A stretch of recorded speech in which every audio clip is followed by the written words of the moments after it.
Magandang gabi po sa inyong lahat. Palakpakan natin ang Panginoon bilang pasasalamat sa gabing ito na Kanyang pinagkaloob sa atin. Tayo po ngayon ay nasa ika-27 linggo sa karaniwang panahon at ang ating mga pagbasa ay isang paanyaya na tingnan ang mga pakikisama, relasyon o mga gawain natin bilang mga daan at pagkakataon na mapalapit tayo sa Diyos at mailapit natin ang iba sa Diyos. Of course, the gospel obviously talks about married life because marriage is a sacrament of God's love. Marriage mirrors the love of God for all of us. Therefore, it is a sacred thing.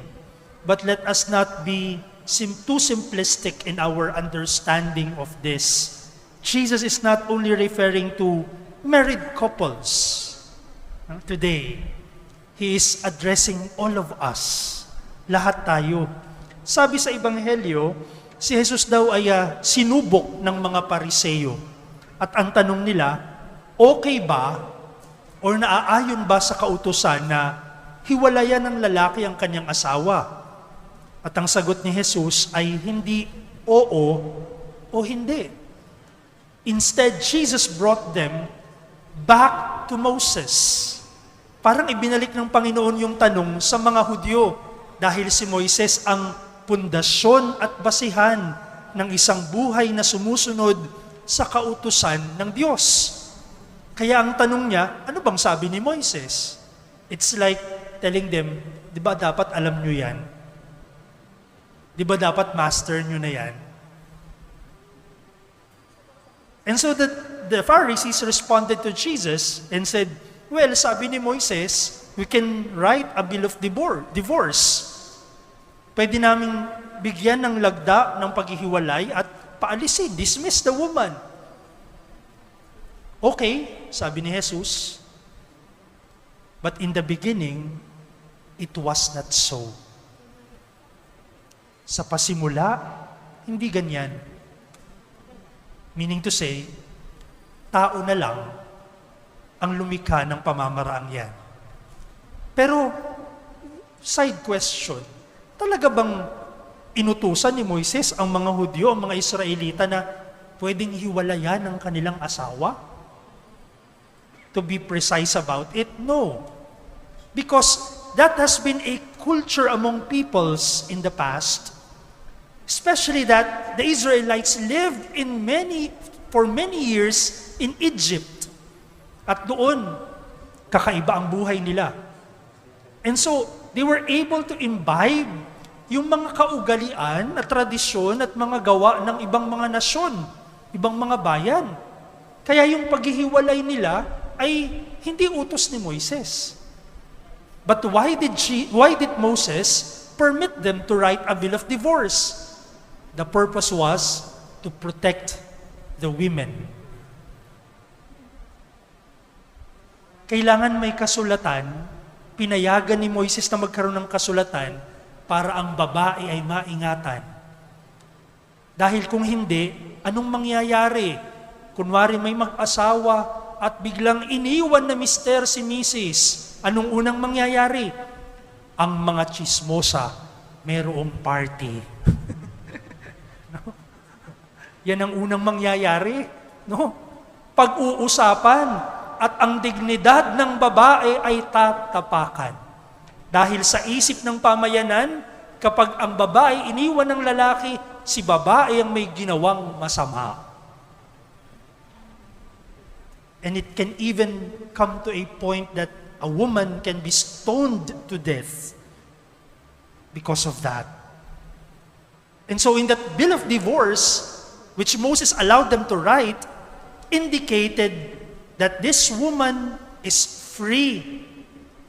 This woman can marry. This woman can build her own family. A protection for them. But still, it was just a band-aid solution. A band-aid solution to what? To the hardness of hearts. Matigas ang ulo nyo, sabi ni Jesus. Matigas ang puso nyo.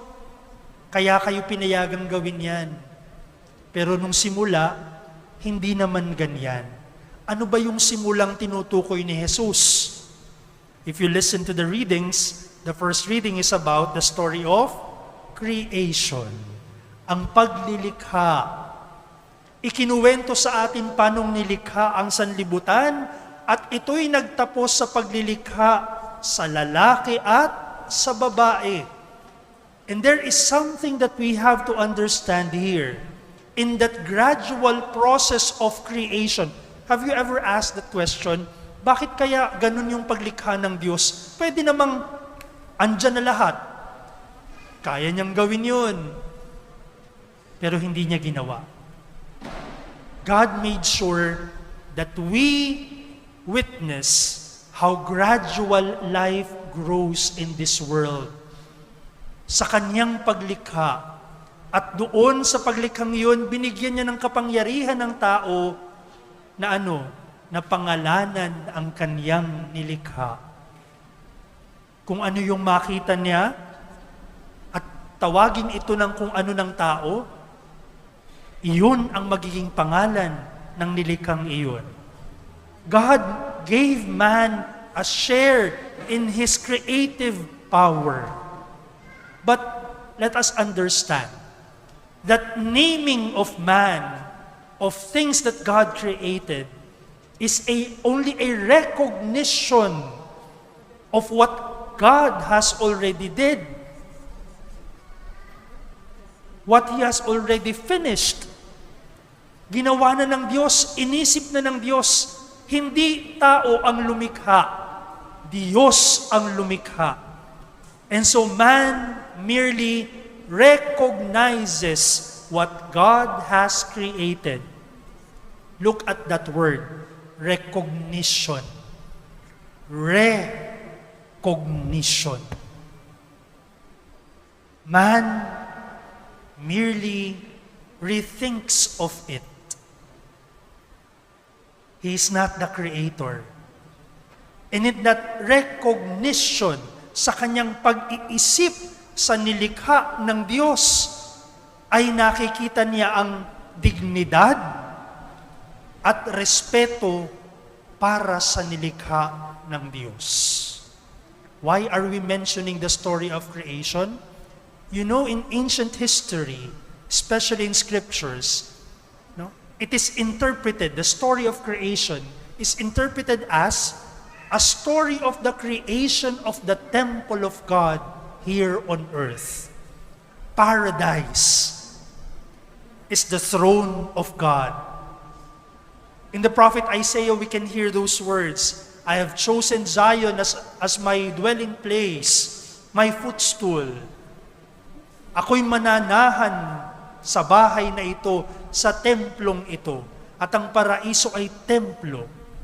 At ang proseso ng paglilikha na nagtatapos sa tao ay isang proseso ng pagsamba sa Kanya. It is a procession towards worship of God. Why is Jesus so insistent about the sacredness of marriage? Because marriage is a worship of God. Marriage fails in its purpose when couples forget about the transcendent present in their midst. Kapag nalimutan ng mag-asawa na sa gitna nila nandoon ang Diyos. Kapag nalimutan ng mag-asawa that they are merely recognizing each other in love. When they fail to recognize each other in love, they fail to respect each other. They fail to see the value and dignity of each other. Think about the many times you were hurt in relationships. Why were you hurt? Because there was no respect. walang respeto, walang pagpapahalaga. Hindi lang sa mag-asawa, sa pagkakaibigan ninyo, sa trabaho ninyo, sa barkadahan ninyo. Bakit nagkakaroon ng paglalayo, pagkakagalit-galit? Dahil ang relasyon ay hindi naging paglilikha, kundi pagsira. And so all relationships must be a procession towards worship of God. I have shared already in some of my masses that one of my hobbies during free time is to watch the CCTV cameras. Nanonood ako ng CCTV. Lalo na dito sa simbahan, tinitingnan ko, may bukas pang ilaw, wala namang tao, sayang kuryente. Alam ko yun, nando doon. No? Oy, may nakikipark. Sorry. No? Alam ko kasi nanonood ako ng CCTV sa aking cellphone. Kahit sa ibang parokyang aking hinawakan, ganun ang aking ginagawa. No? But my favorite spot, yung paborito kong panoorin ay yung simbahan at ang adoration chapel. No? At minsan ako'y nanonood ng CCTV sa Adoration Chapel at nakita ko may pumasok na isang babae. Kasama niya ang kanyang anak na babaeng maliit, batang-bata pa, bulinggit pa.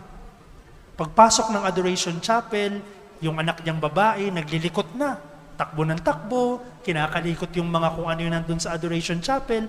Yung nanay ay lumuhod at nagdasal. Nakita ko na siya'y umiiyak. At sa kanyang pag-iyak at pagdarasal, tinawag niya yung anak niya. At lumuhod din sa tabi niya yung anak niya. At habang nakaluhod at nakaganire, tumitingin-tingin sa nanay niyang umiiyak na nagdadasal. Maya-maya'y tumayo ang babae at humawak doon sa glass ng Blessed Sacrament at umiiyak pa rin sa pagdarasal. At yung batang babae, tumayo din. Lumapit sa Blessed Sacrament at humawak din. Sabi ko sa sarili ko, siguro ang babaeng ito nagdarasal kay Hesukristo, Panginoon, hindi ko alam saan ako kukuha ng pambayad ng kuryente. Lord, hindi ko alam anong pambibili ko ng pagkain para sa pamilya ko.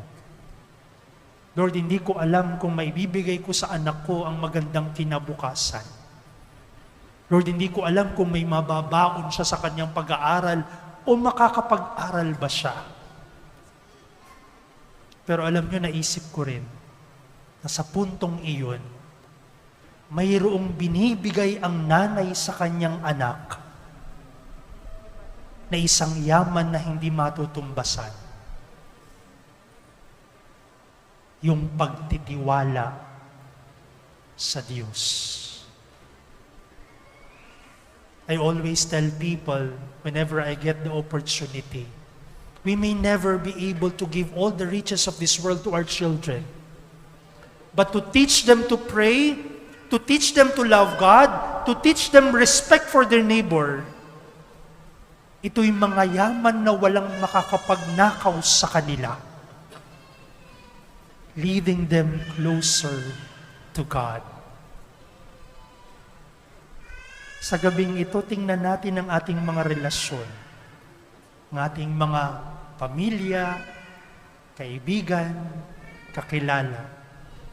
Ang ating pakikitungo ba sa kanila ay isang pagsamba sa Diyos?